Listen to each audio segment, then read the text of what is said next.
along to Howard to get us started. Thank you so much. Great. Thank you so much, Kelly. Good morning, everybody. Hope you are doing well. This is a discussion about the Indiana Balanced Estate Continuum of Care, the NOFA 2018. NOFA, for those of you who are new to the process, stands for No Fun Always. Actually, it means Notification of Funding Availability.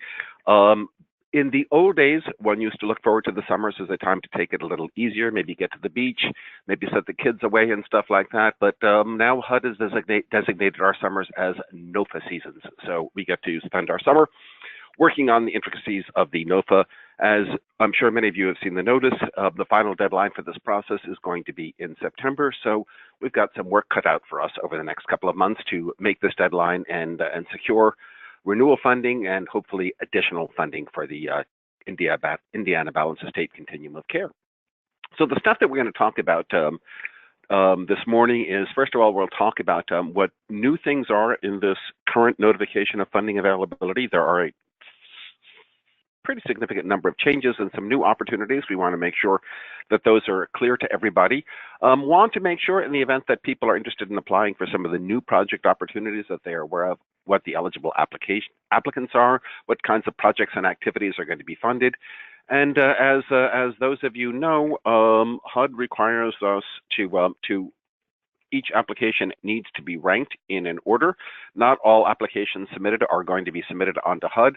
So we're going to talk about how the projects that are submitted will be selected, what the factors are going to be used to select them, and then how we're going to go about ranking them in the application. Those of you who are experienced with this process know that depending on where the project is ranked in the Continuum of Care application is going to determine whether or not those projects are going to be funded. And I will explain that more as we go further.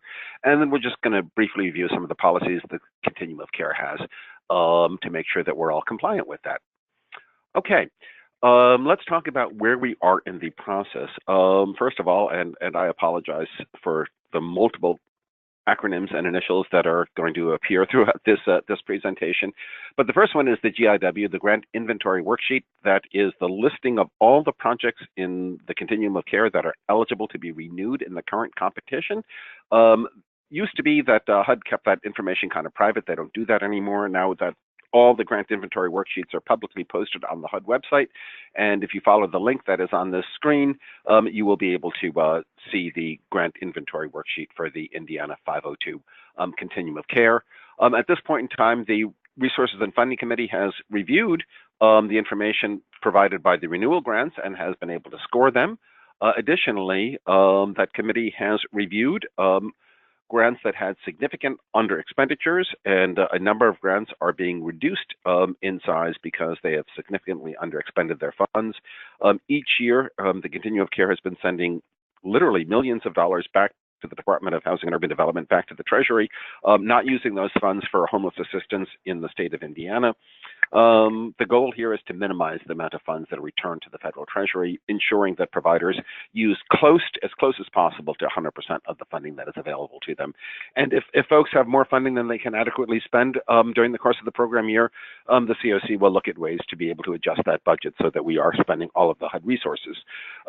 Also, a request for applications has been issued inviting new project applications for three kinds of new kinds of projects that can be, well, actually for new projects that can be funded from three different sources: from reallocated funds, from bonus funds, and from the new domestic violence bonus, which I will be describing as we go on in this presentation. Okay, it's important to pay attention to what the dates are for this competition. Today is July the 11th, and here we are as part of this webinar on new project applicants. We're going to have another webinar tomorrow afternoon at 1 p.m. Eastern Daylight Time, which is going to just go into the intricacies and the mechanics of submitting and working through the eSNAPS Grants Management Program. I'm sure those of you are familiar with the NOFA competition for a good number of years now. All applications are submitted online through a specialized application portal that HUD has established called eSNAPS. And for folks who are not familiar with that, please join us tomorrow afternoon at 1 o'clock, and we'll try and walk you through at least enough of the basics to be able to get you going. The next date is extremely important. All applications for both new and renewal projects must be submitted in the eSNAP system by July 31st, 5 p.m. close of business Eastern Daylight Time. That's a hard deadline. If you're intending to either renew your project or submit a new application, it is incumbent upon you to meet that July 31st deadline. The board of the CoC is going to review the preliminary ranking on the 20th. No later than the 31st of August, all organizations that submitted either a new or a renewal application will be notified whether or not that project is going to be included in the collaborative application submitted by IHCDA to the Department of Housing and Urban Development. Consistent with HUD requirements, 2 days prior to submitting the application to HUD, we will fully post all elements of the application on the IHCDA Indiana Balance of State website, and they'll be available for public viewing. And then 2 days after that, according to HUD rules, we'll then submit the complete application to HUD no later than the 14th of September. There is a little, in case we hit some kind of a disaster or emergency, the actual final deadline from HUD is not until September the 18th. So we're trying to assure ourselves that we've got at least a couple of days cushion prior to the deadline in case there is some last minute crisis that we need to address. Okay. Let's talk about the dollars that we are talking about that are available. And here you're going to see more initials than you probably want. The first set of initials is preliminary pro rata need, the PPRN. HUD basically there are approximately $2.1 billion available in this 2018 competition for funds. And HUD, using some of its magic formulas, is able to take that $2.1 million and basically provide an allocation to each county in the United States of America. And then they total up all the counties that are claimed within the geography of the Indiana Balance of State. And you can see the actual allocation of that $2.1 billion that should come to the Indiana Balance of State is just under $22 million. However, the next box over, the one that says ARD means annual renewal demand, and that is the total of all the projects that have been funded by HUD through the Continuum of Care program that are eligible to be renewed in this competition. As you can see, there's a gap of over $8 million. I mean, those are essentially funds that should be by formula going to the state of Indiana, but because of the competitive process that HUD has established, we end up being somewhat underfunded, or certainly under our pro rata need. One of the goals that we want to do by applying for bonus funding is to try and push us up closer so that we're getting close to the actual allocated assistance for Indiana. So this ARD, that's the total amount that it's eligible to be renewed in this competition. Those of you who have been part of this process before know that HUD basically creates this Tier 1, Tier 2 process. Tier 1 is 94% of that annual renewal demand, or this $12,732,420. Basically, any grant that is ranked within Tier 1 is virtually assured of funding. I mean, unless there's some major problem with the grant, which is highly unlikely since it's already been funded. So HUD has already reviewed it. So essentially, grants that are ranked in Tier 1 are, in the absence of a catastrophe, are pretty much assured of funding. The balance, the Tier 2 in this competition is going to consist of the remaining 6% of the annual renewal demand, plus the potential funding available for the bonus and for the domestic violence bonus. Projects that are ranked in Tier 2 may or may not be funded in the competition. Whether they are funded is going to be basically a result of where it is that they are ranked in the project ranking list and how well the CoC scores in terms of the CoC application that's being submitted by the collaborative applicant. The higher the score on the CoC application, the higher the likelihood it is of that lower ranked projects in the collaborative application will be funded by HUD. As in years past, there are bonus funds available. There are some changes in the bonus this year that I will describe, but let's just talk about the dollars amount now.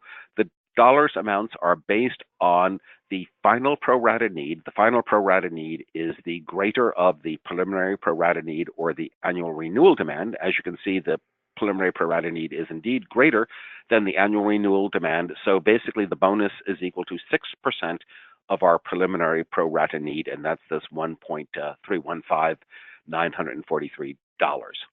That is the potential maximum bonus that could be received by the CoC. Last year, we were able to get several bonus projects funded, so there is a very good possibility that we will see some bonus funds this year as well. This year, there is a brand new bonus category. It is a domestic violence bonus. I will talk about greater detail as to what projects will qualify for that. There is a total pool of $50 million that this DV bonus can count against. The amount that one can apply for the DV bonus is based on the preliminary pro rata need, and you can apply for up to 10% of the preliminary pro rata need, and that gives you this $2,193,238. So again, however, there's only $50 million available nationally. So to the extent to which that gets used up by other projects that are funded by HUD, once the $50 million is exhausted, there will be no more projects that are funded through the DV bonus.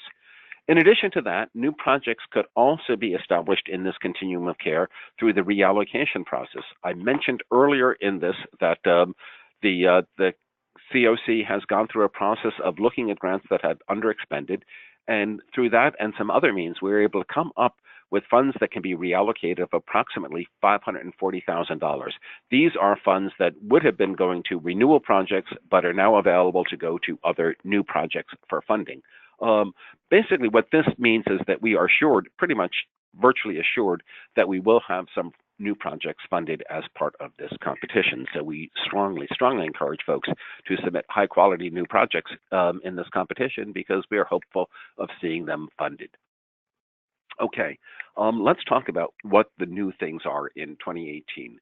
There are transition grants. It is a possible way in which an existing renewal grant by an existing grantee can submit an application that will basically transform that grant from its current component. Let's say it is a transitional housing grant. It'll convert that project from a transitional housing grant to, say, a permanent housing rapid rehousing project. It will transition in the course of the program year from the former component to the new component, maintaining basically the grant in continuing operations and just switching the nature of the grant during the program year. I'll talk about that a little more as we come up to a slide specifically on it. I mentioned the domestic violence bonus. We'll talk about what the requirements are for that as well.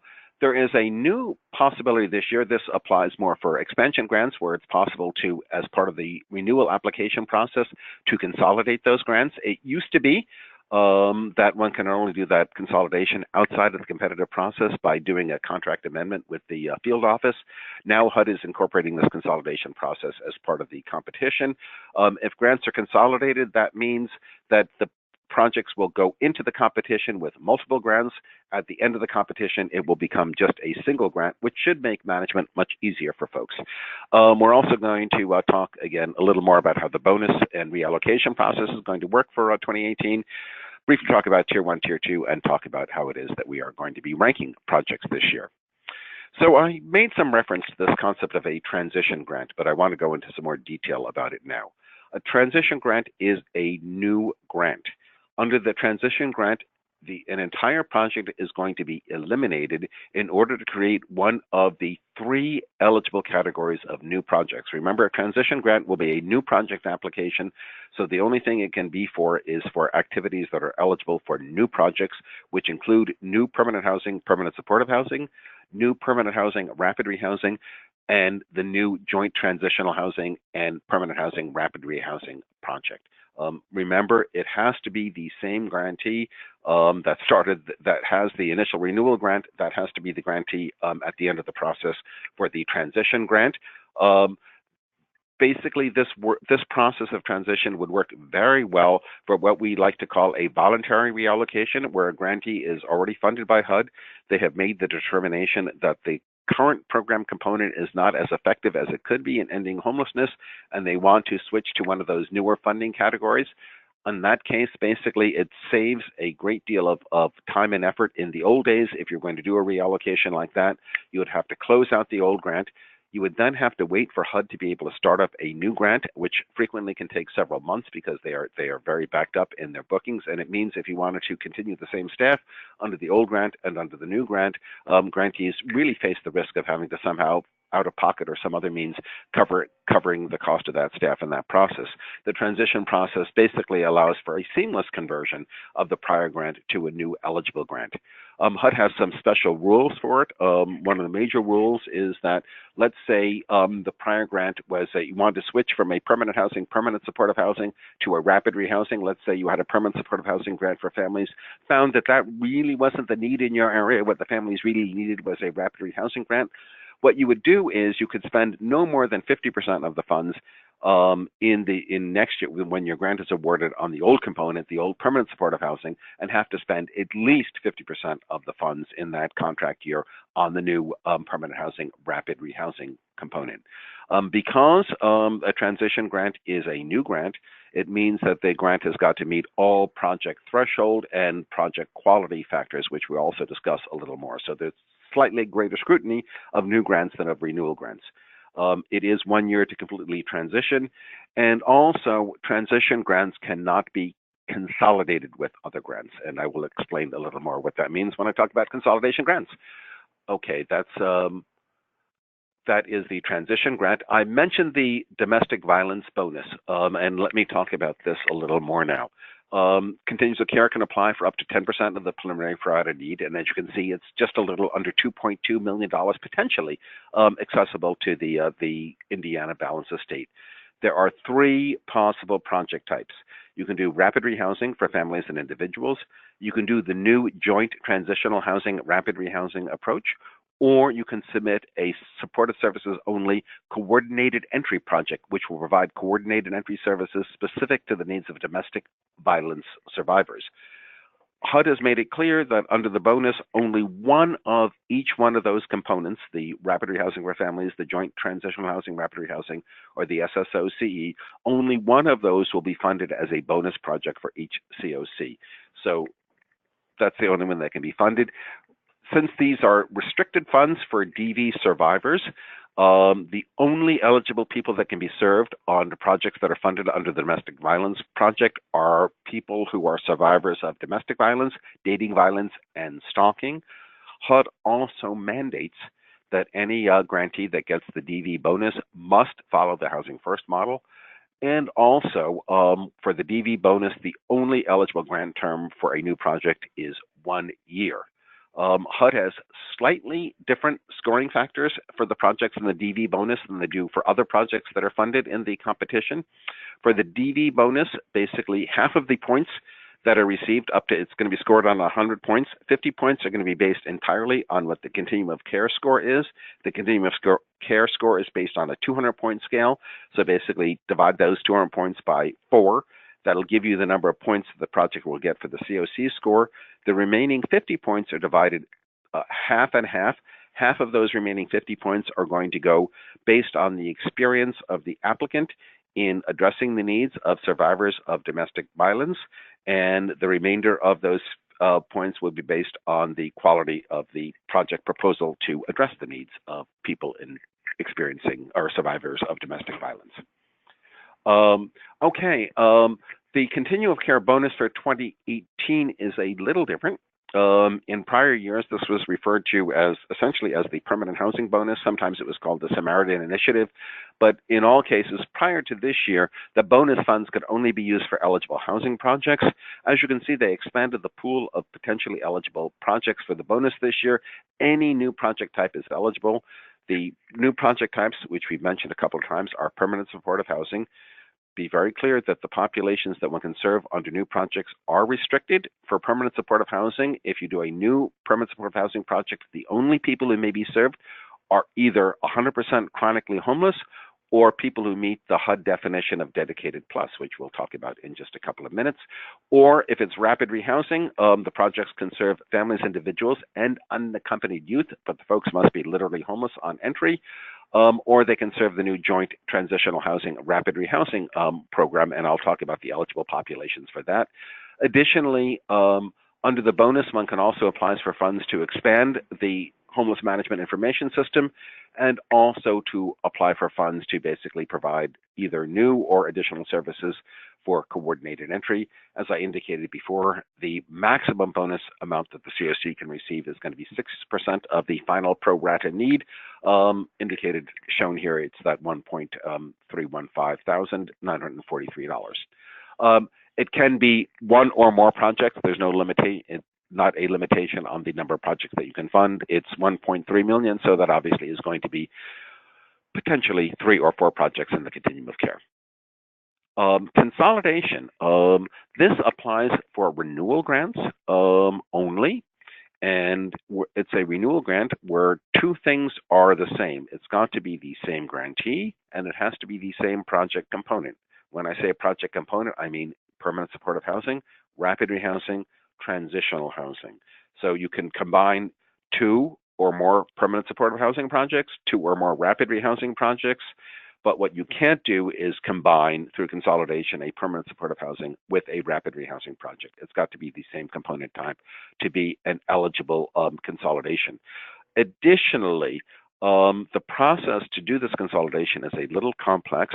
Grantees are going to have to submit both a renewal application for each eligible renewal project, and the CoC is going to have to score and rank each one of those renewal projects, plus the grantee is going to have to submit a single, well, that's interesting. The CoC is going to have to score a, nothing like a little noise in the background to throw me off track for just a second. I'll let my brain go back into gear. Yes, is going to have to submit a single consolidated application for the entire, that covers all of the funds associated with the individual renewal applications, and the total of the funding requested in the consolidated application has got to equal the total of the funding that was in each individual application. In order to consolidate, it's important that the projects be in good standing with HUD, basically, are expending their funds, do not have any outstanding audit or monitoring findings. Basically, the new project, if it's approved for consolidation, the new project, the start date for that will be the date of the earliest expiring grant. If you're interested in consolidating your grant, HUD strongly urges you to first confirm with the HUD field office that the grant is eligible for consolidation. Okay, let me move on. Talking briefly about renewal projects, most of the application, of course, as in years past, is going to consist of renewal grants. We've talked about the fact that renewal grants that are scored in Tier 1 have an extremely high likelihood, basically are pretty much certain of being funded in the competition. Renewal grants that are in Tier 2 may or may not be funded, essentially dependent on where it is that they are ranked on the ranking list. Basically, if it's a renewal project, you've got to continue the same effort. If you've got dedicated chronically homeless, dedicated plus beds, you must maintain that same level of effort. If it is a rental assistance project and the grant has been under expending, you may request less than the full fair market rents for the units. You can request what is called as actual rents. If you do that and you're reducing the size of your rental assistance line because of that, you're either going to want to pick up those funds elsewhere in the grant, or you will have your grant permanently reduced by HUD. Another good thing is on the renewal project, you are able to, indeed, the system basically has you import your data from your prior year's applications. So the renewal applications where you have to make minimal changes are rather easy to submit this year. Basically, if you do not need to make changes in any one of the forms that you submitted to HUD, you don't make changes. HUD will see that there was no change made on that form, and basically they do not really review that when they go through it, because they know they already reviewed it the prior year. So the renewal process for most grantees should be relatively straightforward and not a overly complex process. There is another opportunity this year, and that is for expansion projects. Expansion projects are new projects that can be funded under the bonus, the domestic violence bonus, or through reallocation, and basically they are going to expand an existing project to either increase the number of units, the number of people who are served, or the services provided to existing program participants. So you could do an expansion project, you would serve the same number of participants, but you're going to expand the services that are provided to those existing program participants. Obviously, those expansion of services will either be intended to increase the level of housing stability, increase the rate at which people are employed, or increase their income, or increase the rate at which they're able to move on from from CoC-funded permanent supportive housing to mainstream or other housing types. You also can use expansion to add activities to existing homeless management information systems and supportive services only coordinated entry grants. Expansion grants are not allowed to apply for capital funds. You cannot use a expansion grant to replace another funding source. And obviously, if it's an expansion grant, you must identify the existing grant number that the project is going to be expanded. Finally, expansion projects can only have a 1-year term. So again, if you're an existing grantee, if you are, for example, using a rapid rehousing, using tenant-based rental assistance, let's say you've got a 20-unit project, there seems like there's more demand in that area, you could apply for an expansion project that would say increase the number of units by 5. So an expansion project might be a smaller project that would be less feasible than may not be feasible as a standalone project, but when combined with an existing project, can be a reasonable and helpful addition level of services or resources for homeless people in your community. Every application submitted to HUD and to the CoC is going to first go through a threshold review. HUD, there are certain things that you have to do as a nonprofit organization to be an eligible federal grantee. You have to have a SAM registration. You have to have a DUNS number.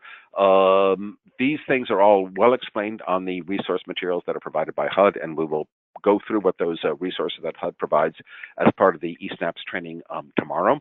Of course, you cannot have outstanding or delinquent federal debts. You can't be debarred or suspending. And all applicants must be sure that their application demonstrates the eligibility of the applicant and any subrecipients to receive federal funds. So you've got to be very clear that these applicants are either nonprofit organizations or units of general local government to apply.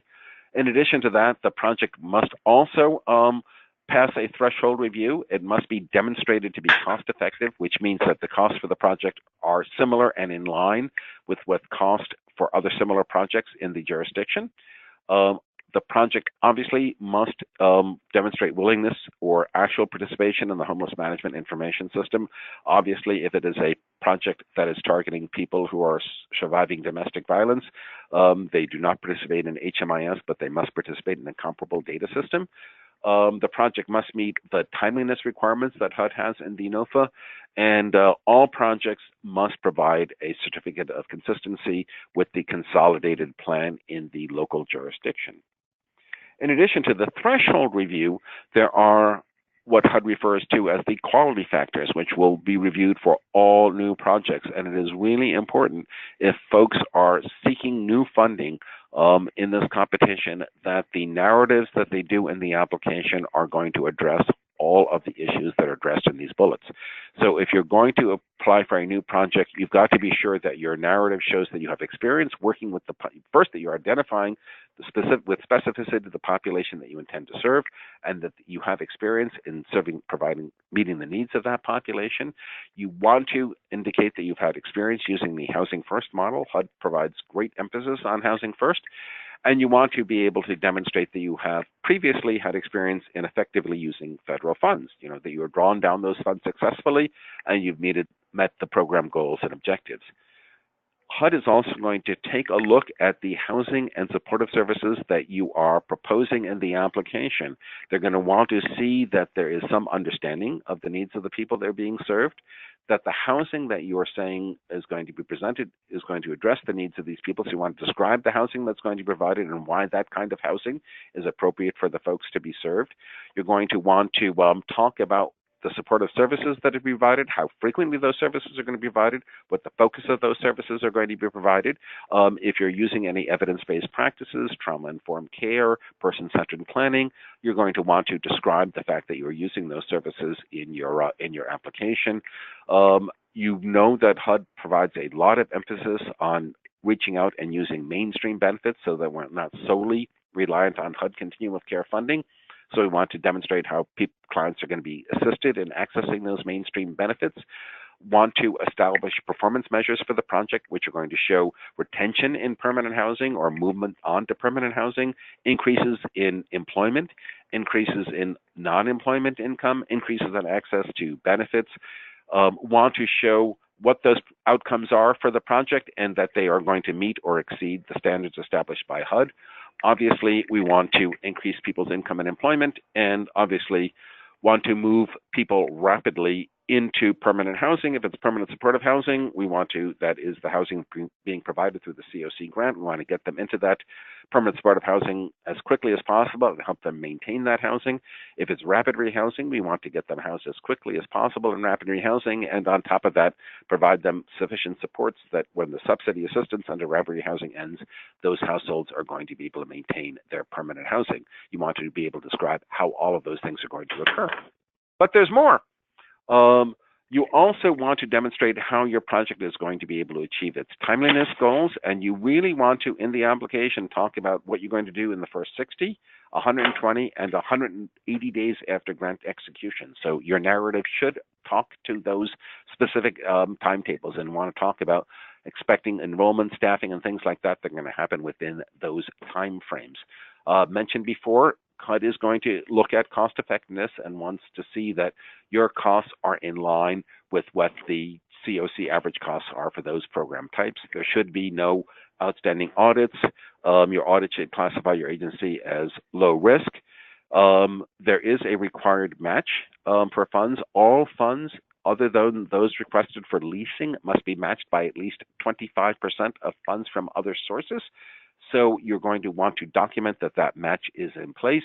Of course, since these are federal funds, they always have to follow the federal standards that costs must be reasonable, allocable, and allowable. Allowable means that they are eligible under the regulations.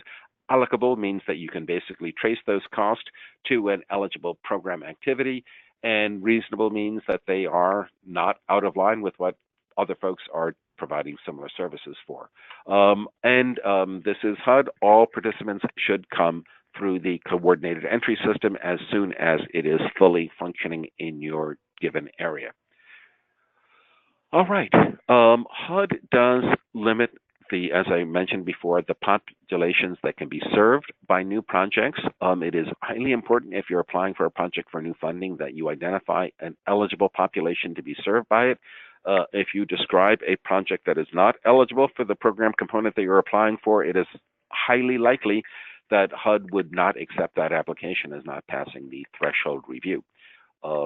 If you are seeking to do permanent supportive housing, everybody served by the project must either meet HUD's chronic homeless definition or meet this new definition of dedicated plus, which I will tell you what that definition is in just a couple of moments. But those are the only people who can serve by permanent supportive housing projects. You will be getting your referrals from coordinated entry, and overwhelmingly permanent supportive housing will be serving people who are chronically homeless. So the services should be targeted towards the high needs of people who are chronically homeless at program entry. If you are seeking funding under rapid rehousing or the new joint transitional housing rapid rehousing component, basically the people that you can serve are as follows. As you know, HUD has basically 4 categories of homeless people.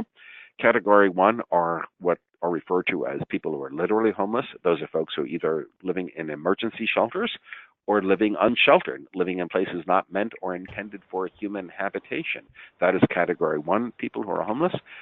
Category 4 are people who are homeless because they are fleeing domestic violence, dating violence, or stalking. Those folks are eligible as well. People could be eligible if they are residing in transitional housing, but only if that transitional housing was eliminated in the NOFA competition. Otherwise, they're not going to be eligible for it. However, if they are in the transitional housing component that is part of the joint transitional housing rapid rehousing thing, one could move from a joint TH rapid rehousing program to a rapid rehousing program operated by another sponsor if you move from that transitional housing phase. If the participant is currently receiving homeless services from one of the VA-funded homeless services programs, that could either be the Grant and Per Diem, which is a transitional housing program, or the supportive services to veteran families, SFVF, which provides rapid rehousing assistance. Households who are receiving assistance under one of those programs, and they met the criteria, any of those criteria listed above, those 3 criteria listed above when they came into the VA homeless programs, could transition from that VA homeless program into a continuum of care funded program. As I indicated before, there are additional restrictions on participants in the DV bonus projects. They must be survivors of domestic violence, dating violence, or stalking in order to be eligible to be served. And as we indicated before, of course, the DV bonus housing projects can either be rapid rehousing or the new joint transitional housing rapid rehousing approach. I have talked about Dedicated Plus a couple of times. Let us just be clear as to the eligible populations for Dedicated Plus. First off, if one is chronically homeless, you're going to meet the Dedicated Plus definition. You'll also meet the chronic homeless definition since you're chronic homeless.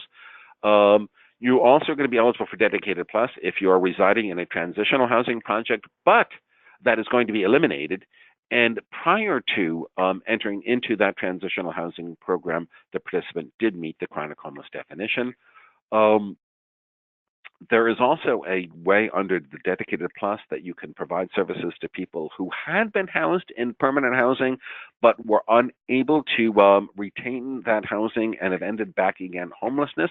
So if folks who are currently sheltered or unsheltered had been in permanent housing within the past 12 months, which would have made them ineligible as chronically homeless, but are now homeless again, you can provide basically rehousing of that family using this Dedicated Plus approach. And that indeed people unfortunately do lose their permanent supportive housing.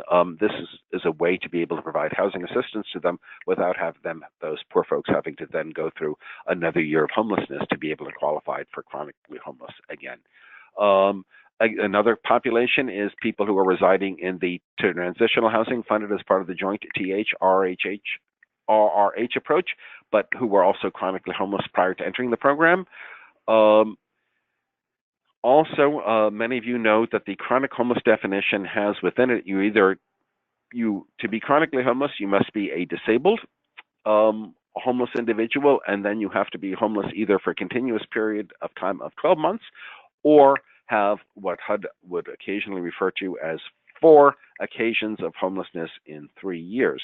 HUD is very exact about that. You really do need to have 4 separate occasions. They need to be demonstrated by a break in homelessness. Sometimes it's not possible to meet that documentation. Under Dedicated Plus, you can serve people who have been homeless for at least 12 months but do not meet that 4 separate occasions requirement in order to meet the chronic homeless definition. Finally, folks who were receiving assistance from VA-funded homeless assistance programs and met one of those criteria that I just referred to above, prior to entry to that VA program would also be able to transfer and be served under a Dedicated Plus project. Those of you who read the NOFA carefully and had selected your project to be a Dedicated Plus project in last year may have seen some language in there that says, as this last bullet says, projects funded under Dedicated Plus in 2017 are required to include households with children to qualify as Dedicated Plus in 2018. That was somewhat threatening language to some folks. HUD clarified that a little on Ask a Question. What HUD clarified this to establish is, under HUD's equal access policies, it had always been prohibited to basically categorically exclude households with children from admission to a project. That is a form of discrimination based on familial status, which has not been permitted. So therefore, if you've got a permanent supportive housing project that is listed as Dedicated Plus, and you're using rental assistance to do scatter site units in the community, if coordinated entry is going to refer to a household with children in it because they are the highest priority, they meet all the characteristics, and they are the highest need, one cannot, you would have to accept that household with children into your tenant-based rental assistance project. You could not exclude them simply because they were families. That would be an unfair form of familial discrimination based on familial status. Again, working on coordinated entry, overwhelmingly the chronic homeless population, the dedicated homeless population that we're seeking to serve are going to be single individuals. So it might not have a great deal of impact. It's just important based on anti-discrimination things to say that the project is not categorically excluding families. However, If it's a single site, if it's a project-based project, obviously the project can establish occupancy standards. If you cannot adequately house, following your occupancy standards, a household with children in the project, then you, of course, can say that we cannot serve them because we do not have the appropriate housing to meet the needs. But if it's a scatter site project, we're just going to be renting units in the community, it is much harder to make that argument, and you're not going to be able to make those that argument in that case. Okay. I talked about a little about the joint transitional housing rapid rehousing approach. I believe we had up to, I think, 3 projects funded in the last competition under this approach, so it has been used or has been sought in this continuum of care. We encourage folks to consider thinking about it. HUD does require housing first on this component. HUD made it very clear that the transitional housing component side of it is not an attempt to basically replicate the old transitional housing approach. Under this approach, the transitional housing is supposed to be crisis housing. It's supposed to be as short a term as possible. HUD said that they would call it emergency shelter-like housing, but since emergency shelter is not allowed under the Continuum of Care program, they want it to be thought of as crisis housing. HUD basically, as part of the project quality, they're going to expect either in your budget is going to show that there are twice as many financial resources for the rapid rehousing component as there are on the TH component, or you're going to show that there are twice as many available units under the rapid rehousing component as there are under the transitional housing component in order to satisfy HUD's requirement that there be sufficient rapid rehousing resources to serve all the folks who are served in the project. There's some restrictions on funding that you can in the request. Under the transitional housing component for the housing portion, you can only use leasing or operating costs. For the rapid rehousing, consistent with all rapid rehousing, the only form of housing assistance that you are allowed to provide is tenant-based rental assistance. Obviously, supportive services, administration, HMIS are all allowable project costs under the joint transitional housing rapid rehousing component. Just to be sure, I mean, we are asking for new project applications, so we want to make sure that the applicants who apply are eligible. So eligible applicants are agencies of local government or nonprofit organizations. Obviously, the applicant organization has got to be applying for a project that fits within the jurisdiction of the Indiana Balanced Estate, which is all of the state of Indiana except for the city of Indianapolis. If you're requesting permanent supportive housing, you have either had to complete the Indiana Supportive Housing Institute, or you need to seek a waiver of that requirement. Those waiver forms have been published by the Continuum of Care. If you're not doing a single site permanent supportive housing project, please submit that waiver application to do it. Obviously, in order to submit a renewal grant in the competition, the grant has got to be eligible for renewal. In order for the grant to be eligible for renewal, it must expire within the calendar year 2019. If it is a grant that was newly funded in the 2017 competition, that grant will have to have a contract executed within calendar year 2018 before December 31st of this year in order for that grant to be eligible to be renewed in the 2018 competition. But however, any project that was newly funded in 2017 should plan on submitting a renewal application in this competition. Otherwise, you run the risk of not having that grant continued after your initial year. The eligible projects and activities, renewal projects, of course, must renew as their current program component unless you use the transition project approach that I discussed earlier. And the budget lines must be consistent, fully consistent with what is shown on the grant inventory worksheet. The application renewal process is not a time to make budgetary or program changes. It is the time to basically renew the application as it has been funded by HUD. If you want to make changes, those are made through the grant amendment process, which happens outside of the competition. As I indicated before, renewal projects can voluntarily reallocate their funding. That is what is called the transition approach as an incentive for providers to follow this approach. In this competition, those projects that are submitted as transitional projects that will voluntarily reallocate will get 15 bonus points in the scoring. So they will have a higher likelihood of being funded in the competition. Also, those 15 bonus points serves to reduce the potential risk, because anything that is going as a transition project is going to be a new application. So those bonus points will reduce the risk, the possibility of losing the funds in the competition. Again, any new project can apply for permanent supportive housing, rapid rehousing, or the joint transitional housing rapid rehousing. Of course, it's got to target the eligible populations for the project. In terms of what you can apply for under permanent supportive housing, you can request rental assistance. That rental assistance can take the form of tenant-based rental assistance, project or sponsor-based rental assistance. You may request leasing. You may request operations. If you've got a single site facility, you can cover the cost of operating that facility under operations. Or you can apply for supportive services. I think this is a typo here. If you're thinking of changing the rental assistance budget, what the concept here is, if you're underspending rental assistance, consider making some budgetary changes to increase the amount of services for the project, which may be easier to expend those funds than the rental assistance dollars. And of course, you can apply for administrative funding. Each individual project can also apply for the HMIS funding associated with that individual project. Under rapid rehousing, there are more limited activities. The only form of eligible housing assistance is tenant-based rental assistance. You may also request supportive services, admin, and HMIS funding. The joint transitional housing rapid rehousing component, as I said, that was newly introduced last year. Several organizations in the continuum of care took advantage of it. Encourage others to check it out this year. As I indicated already, for the transition housing portion, you can only ask for leasing or operating assistance. Rapid rehousing, you can only ask for tenant-based rental assistance. For the housing services, supportive services, HIMS, and administration, of course, remain eligible. Okay. Okay. The ranking policy. Basically, what's going to happen is that renewal grants are going to be ranked according to their renewal evaluation score.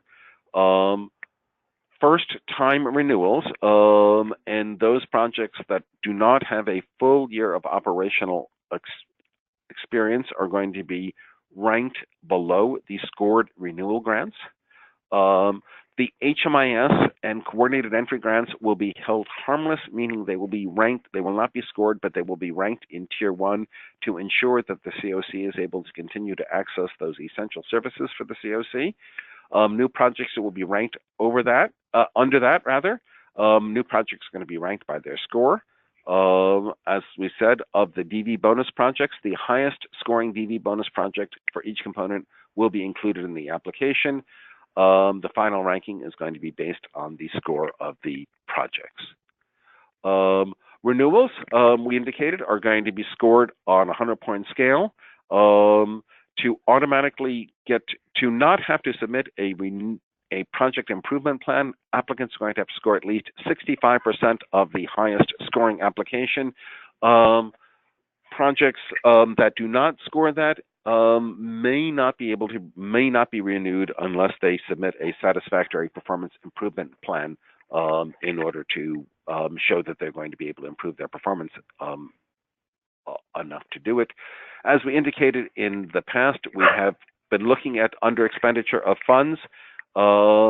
Grantees are expected to expend a minimum of 90% of their HUD funds. In this past year, grantees that were under expending by 25% or more had funds recaptured by the continuum of care.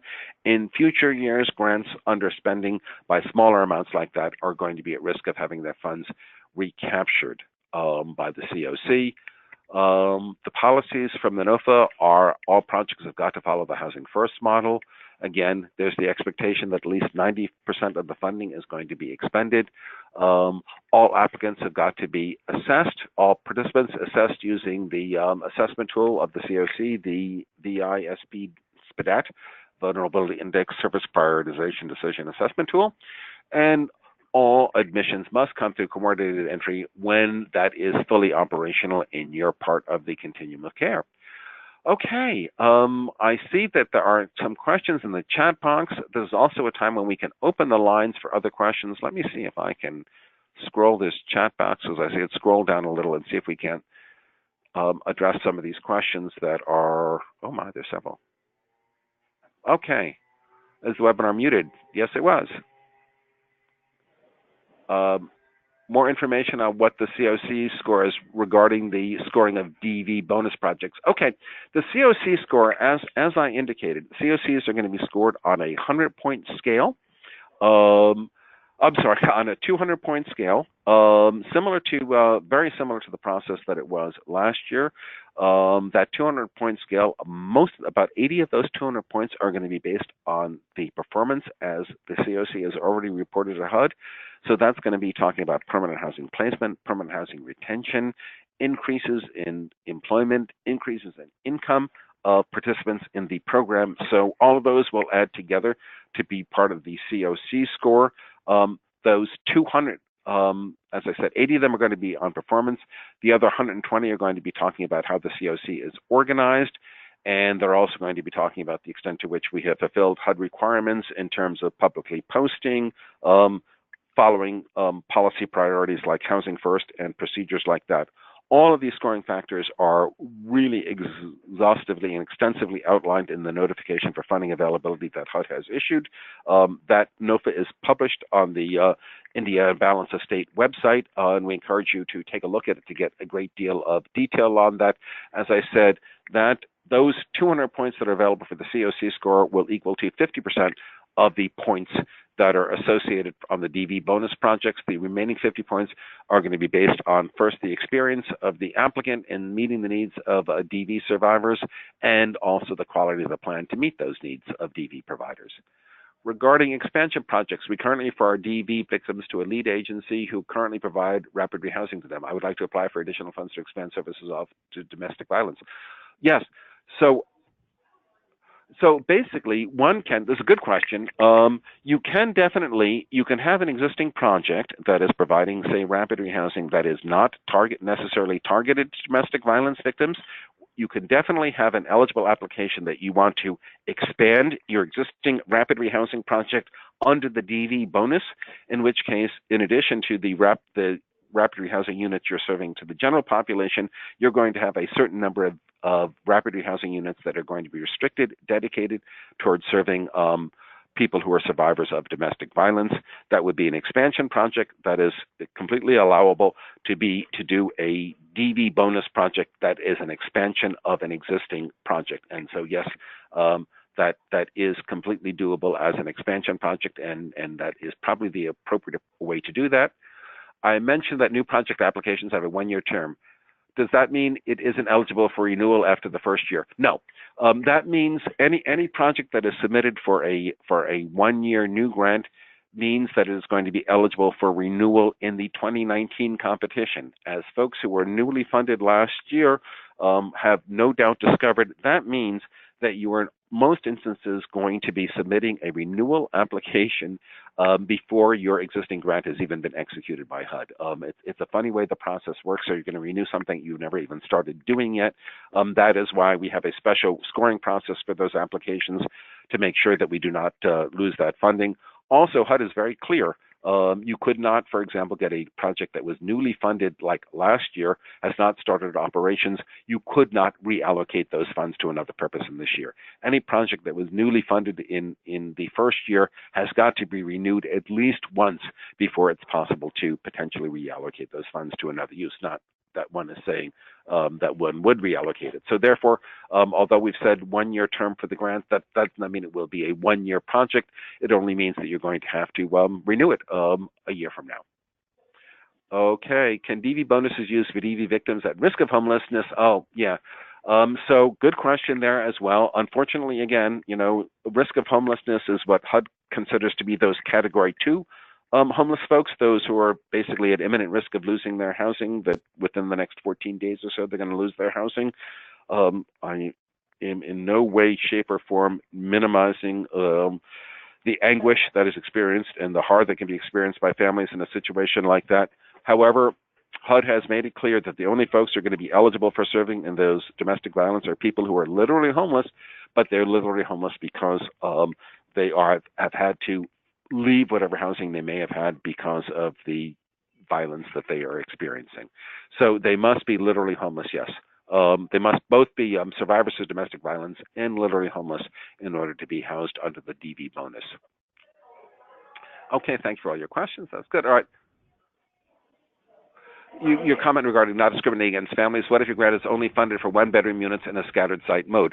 Well, again, if it's a scatter site mode, that doesn't really mean that you are, I mean, basically you have submitted your grant to HUD saying that you're only asking for, say, 21 bedroom units.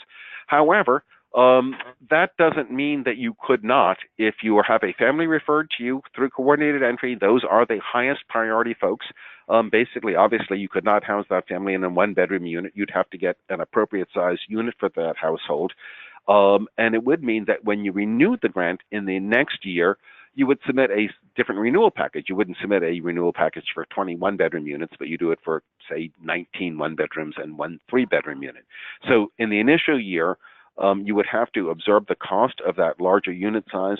Hopefully, and those who've got experience with rental assistance know that it's generally likely that you're going to have some unspent funds in the rental assistance budget, mostly because your participants are paying 30% of their income for rent, and that generally means that you end up with some funds left over in the contract, and you should be able to, at least, for part of the remaining part of the year, cover the cost of that larger unit size. So just having one-bedroom units in your contract would not be grounds for denying assistance to a family if it's a scatter site approach. If it is a single site approach where basically it's a project-based thing, all the units are in the building, all the units are studios or one-bedrooms, then you are stuck. That's the unit configuration you have.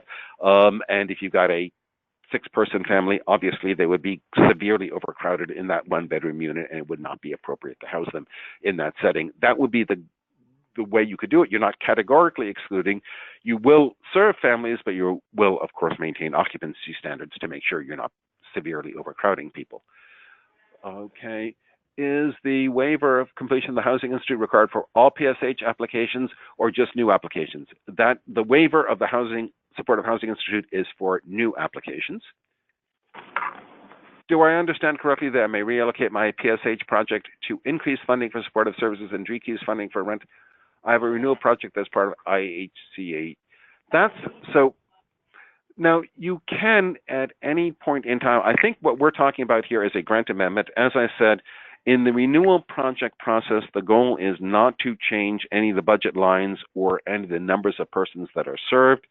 If what is happening in your basically existing renewal grant is you're not fully expending all of the costs in your rental assistance line, that should be a grant amendment that you should work out with the field office to decrease the funding that is in your rental assistance budget and to increase the funding, say, in your supportive services budget to address those needs.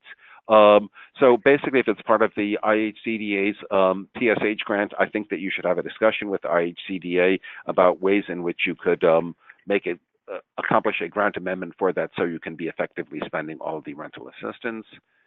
One of our renewal rental assistance project was subject to reduction through reallocation this year. Should our renewal funding request match the original or the revised award total? If it has been reduced by the CoC, the renewal request must match the revised award total that has been provided by the CoC. Is this webinar being recorded?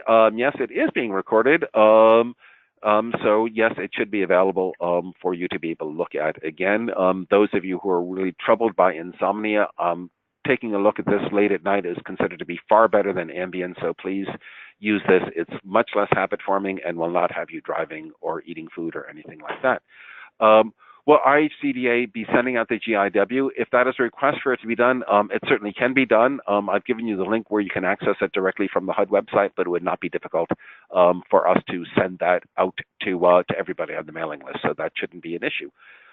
Those were the written questions. I think the lines are open. It is 11 o'clock, but I think we said we'd go to 11:30. So we can go longer if there are any questions that people want to ask over the line.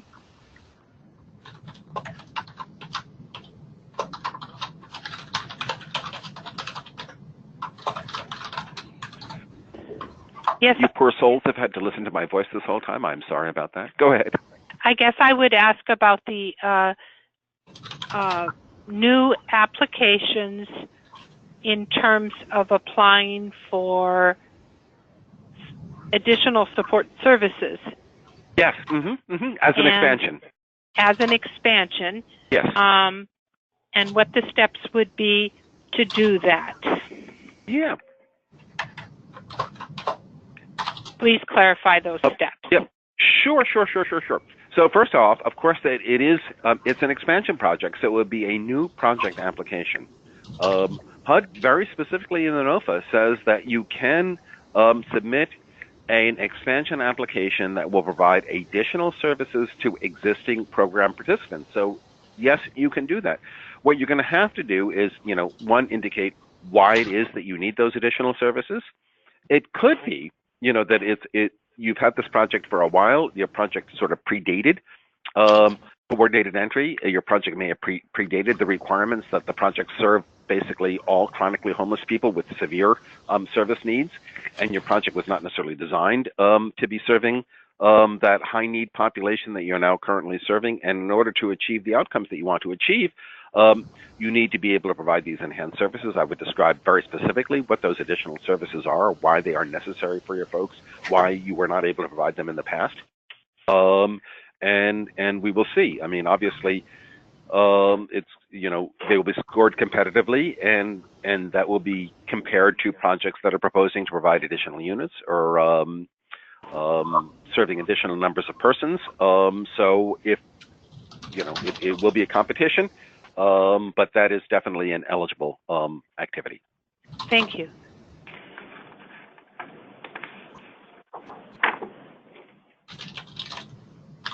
Other questions?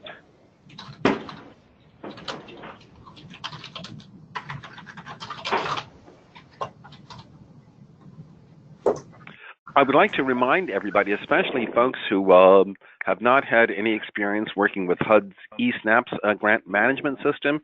It is, I guess, idiosyncratic, works a little differently than other computer-based programs that you may have familiarity with. If you don't have experience with the system, we strongly encourage you to attend our webinar on this topic tomorrow afternoon at 1 o'clock, so we can go in and hopefully solve some of the headaches that you may experience going through there.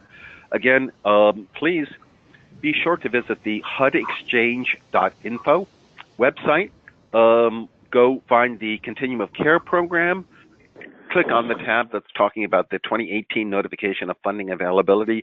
There is a lot of information provided on that form. You're going to get detailed instructions from HUD on how you complete renewal project applications, how you start up and complete new project applications. They've got step-by-step guides on all of those things.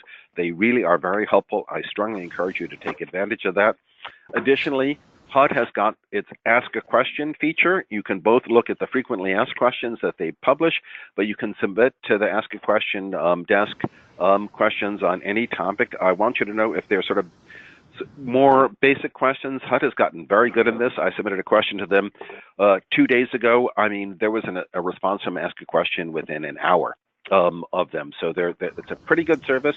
If you're really confused on some basic stuff, strongly encourage you to reach out to that Ask a Question desk.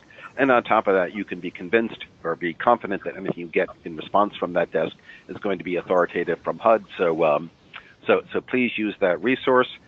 I'm going to wrap up, but I'll give you one last opportunity to ask another question. And not hearing any of those. Kelly, I'm sorry, was there a question coming in? This is Kelly. I was just going to say... I'm turning it back to you. Another resource. Oh, perfect. Well, thank you all so much for joining today. And I also just wanted to remind everyone, I'm sure you all are very familiar with it, but the indianabos.org website has a ton of resources available as well. And there's a timeline on there to help think through everything that needs to happen between now and September. So if you've got any questions, there's a lot of good resources there, as well as everything that Howard mentioned today. So if you've got any other questions, we're happy to answer those. Otherwise, we will wrap this up and hopefully see a lot of you tomorrow on the eSNAPS webinar. Thank you all for hanging in with us this morning. Okay. Great. Thank you all so much. I will end the webinar and we will close this out. Have a great day, everybody.